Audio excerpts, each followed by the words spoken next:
राष्ट्रपति प्रणब मुखर्जी ने संसद के सेंट्रल हॉल में दोनों सदनों के सांसदों को संयुक्त राष्ट्रपति प्रणब मुखर्जी ने संसद के सेंट्रल हॉल में दोनों सदनों के संयुक्त अधिवेशन में अगले 5 साल के दौरान सरकार के द्वारा किए जाने वाले कार्यों का ब्यौरा देते हुए बताया कि भूख, भ्रष्टाचार और आतंकवाद सहित तमाम मुद्दे ऐसे हैं जिन पर सरकार को काम करना है और सरकार काम करेगी। मेरे साथ बात करने के लिए वरिष्ठ पत्रकार प्रोफेसर मिश्रा जी है। सर, जो राष्ट्रपति का अभिभाषण था वो सरकार के 5 साल के दौरान किए जाने वाले कार्यों को लेकर कैसे देखते हैं, समराइज जो पूरा देखते हैं इस पूरे मामले को? क्योंकि बीजेपी सरकार में आई है तो बहुत सारे वादा लोगों के बीच, तमाम जो वादा उन लोगों ने आम लोगों से किया है उसको स्वाभाविक रूप से डालना था इस अभिभाषण में। और एक रोड मैप है 5 सालों के लिए कि भाई 5 साल में हम इतना काम करेंगे। क्योंकि चुनावी भाषण में जब आप ध्यान देंगे कि जब जब मोदी चुनावी भाषणों में बोलते थे इन तमाम चीज़ों को बोलते रहे, और उसके बाद आज जब मौका था सरकार की तरफ से कहलवाने के लिए तो उसको अमली जामा पहलवा दिया उन्होंने, और उसको सकारात्मक रूप से लिया जाएगा। क्योंकि उन्होंने जनता से 60 महीना मांगा था, जनता ने उन्हें पूर्ण बहुमत के साथ 60 महीना दिया है, और उसमें जो कुछ उन्होंने कहा था उस सब कुछ इस डॉक्यूमेंट्स में है, इस अभिभाषण में था। स्वाभाविक है कि सब लोग इंतजार कर रहे हैं सकारात्मक कामों के लिए कि जो कुछ वो कह रहे हैं युवाओं के लिए, पर्यावरण के लिए, कानून व्यवस्था के लिए, नए शहरों के निर्माण के लिए, कृषि किसानों के लिए, तमाम जो भी गंगा नदी के लिए जो भी उनका मूल सब्जेक्ट रहा है सब कुछ इसमें है। ई गवर्नेंस की बात की जा रही है, वो सारी चीज़ें इसमें रखी गई हैं। तो सरकार का एक आईना होता है, मतलब एक रोड मैप है और ये आईना माना जाएगा। इसी सभी कुछ वो है जो अपने भाषणों में लगातार वो कहते रहे कि ये होना चाहिए, यूपीए सरकार पर निशाना साधते रहे भ्रष्टाचार को लेकर, महंगाई को लेकर। लेकिन जितने जब से शपथ लिए आज तक अगर कार्य प्रणाली को देखें प्रधानमंत्री, क्या आपको लगता है कि विश्वास जगाने वाली है जिस तरह से वो कर रहे हैं, फैसले ले रहे हैं, या जो वर्किंग ऑफ कल्चर है मोदी की, वो लगता है कि वो मेहनत कर रहे हैं इस पूरे इशू पर? भाई देश एक राज्य के संदर्भ में देखिएगा तो 2 दिन 4 दिन में कुछ फैसला आदमी कर सकता है। जब देश के परिदृश्य में जब कोई फैसला करना होता है तो तमाम पहलुओं को ध्यान में रखना होता है, और उन तमाम पहलुओं को ध्यान में रखने के लिए समय ज़रूर लगेगा। क्योंकि हर एक प्रदेशों का अपना अपना कहीं ना कहीं कोई परेशानी, कोई ना कोई समस्याएं हैं। तो उन तमाम चीज़ों को ध्यान में रखें। केंद्रीय कर एक शासन है, केंद्र के शासन में केंद्रीय व्यवस्था को इम्प्लीमेंट करने के लिए समय लगना है। उन्होंने टीम इंडिया की बात की कि राज्य और केंद्र सरकार मिलकर, एक जिस तरह टीम इंडिया के काम करती है, मिलकर काम करना है। वो लगातार जब मुख्यमंत्री थे गुजरात के, लगातार आरोप लगाते रहे कि केंद्र सरकार तवज्जो नहीं देता राज्यों को। तो मुझे लगता है कि वही टीस इस बात में आई कि हम मिलकर काम करेंगे। नहीं, स्वाभाविक है कि भाई जिस पीड़ा को झेल चुके हैं, अब उनके पास व्यवस्था है कि उस पीड़ा से दूसरे को पीड़ित ना करें, कोई दूसरा पीड़ित ना हो। तो इसलिए उन्होंने अगर ये रखा है तो स्वागत योग्य बात है। भाई अगर राज्य और केंद्र के बीच समन्वय रहे तो विकास स्वाभाविक रूप से अपने रफ्तार पर चलेगी, इसमें कहीं दो मत की राय नहीं है।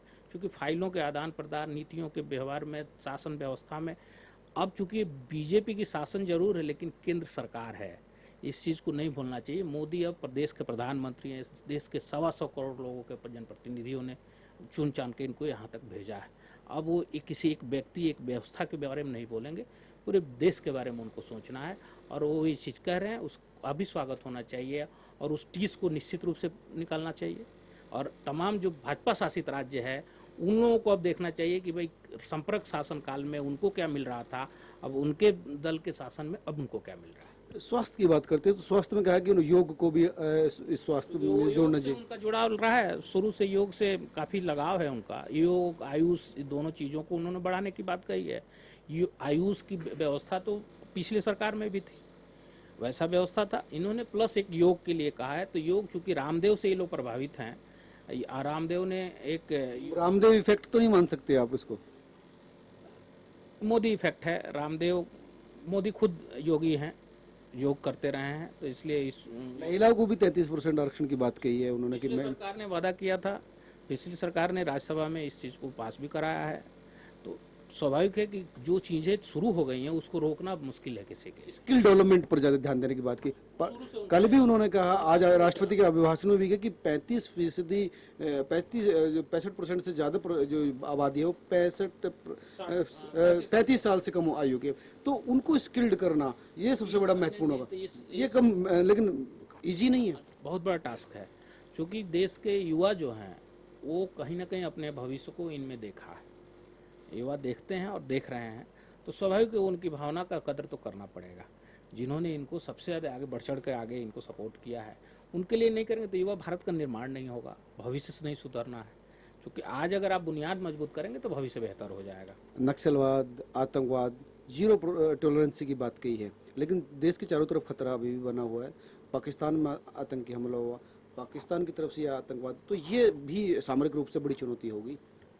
सरकार उस सब पे जब गंभीरता से विचार कर रही है। होम मिनिस्ट्री का भी 2 दिन पहले भी आया था कि भाई वो लोग नक्सलवाद का एक दूसरा रूप, नक्सलवाद को एक कुछ और कहने के उसके लिए अलग व्यवस्था करने जा रहे हैं, उससे निपटने के लिए अपने सैनिकों को, अपने अर्धसैनिक बलों को ज़्यादा से ज़्यादा प्रोत्साहित करने की बात आ रही है कि भाई ज़्यादा से ज़्यादा उनको पैसा दिया जाए, जिस तरीके से सुविधा वो चाहते हैं उसे मिले उनको।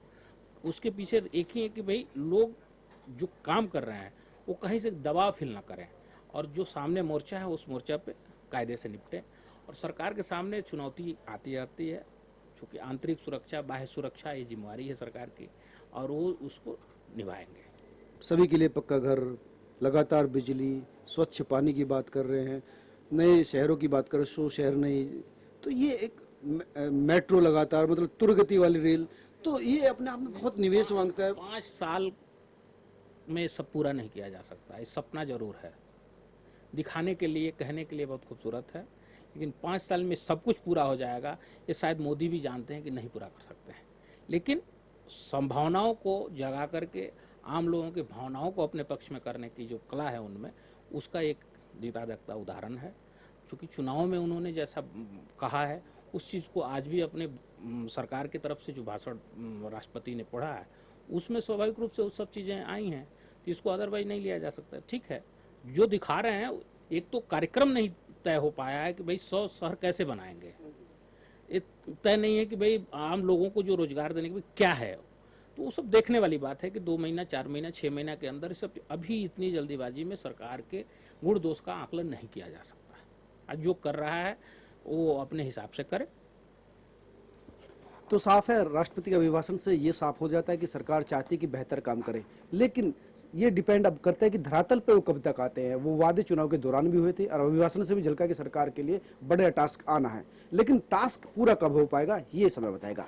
कैमरा सहयोगी अनिल भारद्वाज के साथ Manoj Sharma, A to Z news, Delhi.